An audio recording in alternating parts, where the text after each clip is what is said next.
მოგესალმებით. ვაგრძელებთ მონაცემთა ბაზების შესწავლას Harvard-ის პროგრამის მიხედვით.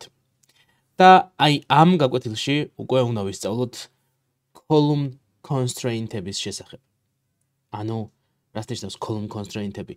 რეალურად ისეთი ასე ვთქვათ წესების ჩამოყალიბების შესახებ უნდა ვისწავლოთ, რომლებიც საშუალებას მოგცემს, რომ ჩვენს მონაცემთა ბაზაში, ჩვენს ცხრილებში არა მხოლოდ კონკრეტულ ცხრილებზე დავადოთ რაღაცა წესრიგი და შეზღუდვები და ასე შემდეგ, რომელსაც წინა გაკვეთილში ვაკეთებდით, მაგალითად primary key და foreign key რო გამოვიყენეთ. არამედ კონკრეტულ რომელიღაც, ასე ვთქვათ, სვეტს დავადოთ რაღაც შეზღუდვები და ამიტომ ქვია column constraints, ანუ სვეტის შეზღუდვები, რომელიც საშუალებას იძლევა, რომ ჩვენი სვეტი რაღაცა ისეთი ლოგიკით ვამუშაოთ, რომელიც ჩვენ გვინდა და ჩვენს ბიზნეს ლოგიკას მოერგება. შესაბამისად, ასე ქვია ინგლისურად column constraints, სვეტის შეზღუდვები, წესრიგი, წესები, ესე შეიძლება დაუძახოთ ამ ყველაფერს და მოდით ვნახოთ რა constraint-ები არსებობს რეალურად SQL-ით მონაცემთა ბაზაში სვეტებისთვის. პირველი არის ჩეკი. ჩეკი არის შემოწმება.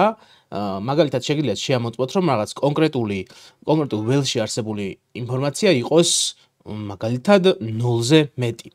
ან რაღაცა 7-ზე მეტი. რავი, რაღაც ლოგიკით, რაც თქვენ გინდათ, ჩეკში შესაძლებელია ჩაიწეროს აი ეს შემოწმება. ამის გარდა გვაქვს default-ი, ანუ ისეთი სიტუაცია, სადაც რაღაცა ნაგულისხმევი მნიშვნელობა გინდა რომ იყოს. ანუ მაგალითად თუ მონაცემთა ცხრილში რაღაც ინფორმაციას წერ, კონკრეტულად რაღაცა 4 სვეტიანი ცხრილი გაქვს. მაგრამ 3-ში ჩაწერე რაღაც და მე-4-ში არ ჩაწერე არაფერი. თუ არაფერი არ ჩაწერე, აი მაშინ ნაგულისხმება და ავტომატურად თავისით რა უნდა ჩაიწეროს, აი default-ი აი ამას განსაზღვრავს. თუ რამე ჩაწერ, მაშინ default-ს არ ექნება, ასე ვთქვათ, ეფექტი. მაგრამ თუ არ ჩაწერ, მაშინ default-ში რაც გიწერია, ის მოხდება ავტომატურად, ის ჩაიწერება ავტომატურად. Not null. Not null-ი არის იმისთვის, რომ რეალურად დავაძალოთ ჩვენს კონკრეტულ სვეტს, რომ მასში არ მოხდეს ცარიელი მნიშვნელობები. Not null-ი თუ გაქვს და იმ კონკრეტულ მონაცემთა ცხრილში, იმ კონკრეტულ სვეტში, რომელზეც not null-ია, თუ გააკეთე ჩანაწერი და ამ სვეტში არ შეიტანე მნიშვნელობა, ამ შემთხვევაში errors დაგიწერს, რადგან not null-ი ექნება. ანუ უზრუნველყოფ იმას, რომ არასოდეს იყოს ცარიელი კონკრეტული ველის კონკრეტული უჯრა. Unique, ანუ უნიკალური, ანუ ისეთი, რომელიც არ მეორდება საერთოდ არსად. ეს არის უკვე ბოლო, ასე ვთქვათ, constraint-ი, რომელიც შეგვიძლია განვიხილოთ და დავათვალიეროთ. და ახლა უკვე ჩვენი ამოცანა არის, რომ ვნახოთ ეს ყველაფერი in action, ასე ვთქვათ. ანუ შევხედოთ მართლა რა როგორ რანაირად მუშაობს და რა შეგვიძლია რომ ჩვენ გავაკეთოთ და რა შეგვიძლია რომ მოვიმოქმედოთ იმისთვის რომ რეალურად მოვახერხოთ აი ამ ყველაფრის პრაქტიკაში და რეალობაში გამოყენება. ეს არის ახლა ჩვენი ამოცანა. შვენიერი. გადავიდეთ, დაუბრუნდეთ ჩვენს editors და გადავაკეთოთ ჩვენი query ისე, რომ აი ეს constraint-ები, რაც ახლა გავიაზრეთ, აი ეს constraint-ები აქაც, ასე ვთქვათ, გამოვიყენოთ და ვნახოთ როგორ და რანაირად. მაგალითად, მოდით ვნახოთ stations ცხრილი. და stations ცხრილში ვიცით, რომ აი სადგურებს აქვს დასახელებები, name, ხო? რა constraint-ი შეიძლება დავადოთ ახლა ამას? პირველი რაც შეგვიძლია ამას დავადოთ არის ის, რომ ვიცით, რომ შეუძლებელია არსებობდეს station-ი სახელის გარეშე, ხო? ანუ name wells შეგვიძლია დავადოთ not null constraint. ანუ შეგვიძლია ვთქვათ, რომ ის არ შეიძლება იყოს ცარიელი.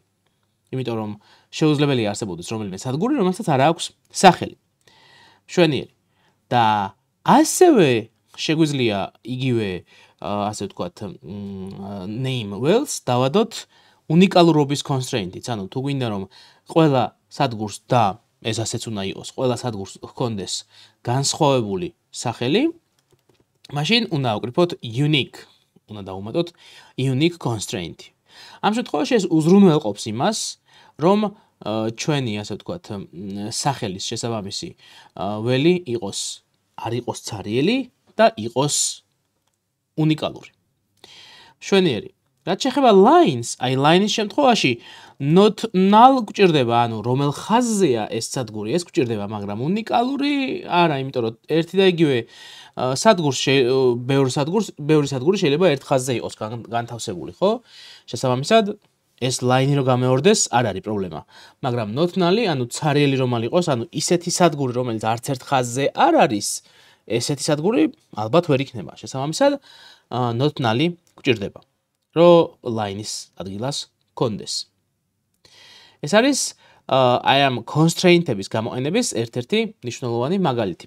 მაგრამ თქვენ შეიძლება გაგიჩნდეთ კითხვა, აი მაგალითად ID-ის შემთხვევაში, ან აქაც ID-ის შემთხვევაში, ნებისმიერ სიტუაციაში, სადაც ID-ს ვიყენებთ, აქაც ხო გვჭირდება რომ არ იყოს ცარიელი, მაგალითად not null და unique.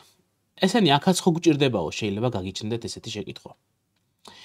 რაც ერთი შეხედვით თითქოს სწორია, ნამდვილად აქაც გვჭირდება, მაგრამ უნდა გაითვალისწინოთ, რომ აი primary key, როდესაც ვიყენებთ primary keys, ამ კონკრეტულად ID-ზე, უпростоრად ეს უნდა დაგვეწერა, აი აქ თუ ეგენი გვჭირდება, კონკრეტულად აი ამ ველისთვის, ID ველისთვის თუ გვჭირდება, ხო?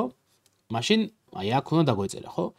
მაგრამ თუ ამას აქ დავწერთ, რეალურად ჩვენ სინამდვილეში გავიმეორებთ იმ constraint-ებს, რომელიც primary key-ში უკვე ჩაშენებულია. ანუ ის რომ ეს არ უნდა იყოს ცარიელი, not null-ი რომ უნდა იყოს და ეს რომ უნდა იყოს უნიკალური, primary key-ში უკვე დევს ეს ლოგიკა. ამიტომ აი ეს იმ ველებზე, რომლებიც არიან primary key-ები, ეს უკვე არ გვჭირდება.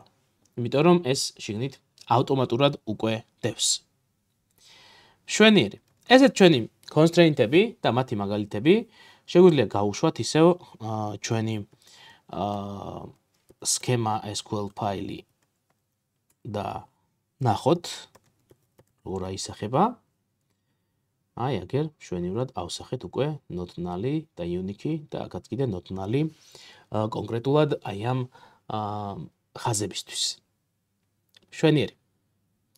შემდეგ ვიდეოში კი უკვე ვისწავლით როგორ უნდა შევცვალოთ კონკრეტული ცხრილების სტრუქტურა და ამაზე ვისაუბრებთ შვენიერი. შევხვდებით შემდეგ გაკვეთილში.